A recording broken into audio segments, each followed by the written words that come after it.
Police officers stood inside the house in silence. No blood, no broken door, no weapon. Yet, every person inside was dead. There were no signs of a struggle, no fingerprints, no explanation. What terrified investigators the most was this: the killer never touched his victims. This was not a crime of rage. It wasn't fast, and it wasn't loud. It was quiet, planned, and so disturbing that several detectives later admitted they struggled to sleep after reviewing the case, because the more they investigated, the clearer one thing became. If this method could work once, it could work again, and no one would see it coming. The case began in a quiet residential neighborhood, the kind of place where neighbors wave at each other, where nothing ever happens, where doors are left unlocked. On the outside, the house looked normal. Lights were off, no signs of distress. But inside, something had gone terribly wrong. It was a routine welfare check. Someone hadn't shown up for work. Calls went unanswered. Concern grew. When police entered the home, they expected maybe an accident, maybe a medical emergency. What they found instead defied logic. Multiple victims, different rooms, peaceful expressions, and absolutely no physical cause of death. No stab wounds, no gunshots, no blunt force trauma. Autopsies revealed something chilling. The bodies showed internal failure, as if the life had simply stopped. Doctors were confused. Investigators were unsettled, because whatever happened inside that house left no trace. Police sealed the home immediately. Forensic teams searched every inch: walls, floors, air vents, food, water. Nothing. No poison detected, no forced entry, no defensive wounds. It was as if death had arrived, without ever entering the room. Then a small detail changed everything. A detail so easy to miss that once investigators noticed it, they realized this was not an accident. It was a method, and whoever did this understood the human body better than the law ever could. In the next part, we uncover how this was done and why authorities were afraid to release the full details to the public. Investigators began asking a terrifying question. If there was no weapon, no poison, and no physical contact, then how did these people die? The answer came from something most people never think about: the environment, air, sound, pressure, and the body's silent limits. One victim was found near an open window, another near a vent, another in a closed room with no airflow. That detail bothered investigators deeply, because it suggested something invisible had been introduced into the home. Something that doesn't leave fingerprints.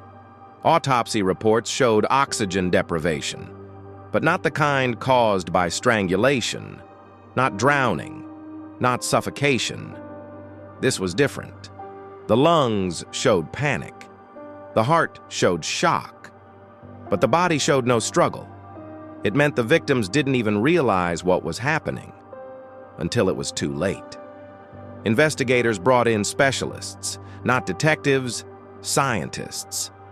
What they learned changed how police viewed crime forever, because the method used in this case required no force, only knowledge and patience. Authorities made a decision that raised suspicion. They stopped giving details to the public. Press conferences became vague. Reports were shortened. Certain findings were never mentioned again, not because they had nothing to say, but because what they discovered was considered dangerous. Investigators realized this crime did not require violence. It did not require weapons. It did not even require the killer to be present. Only precise timing, controlled conditions, and deep understanding of human limits.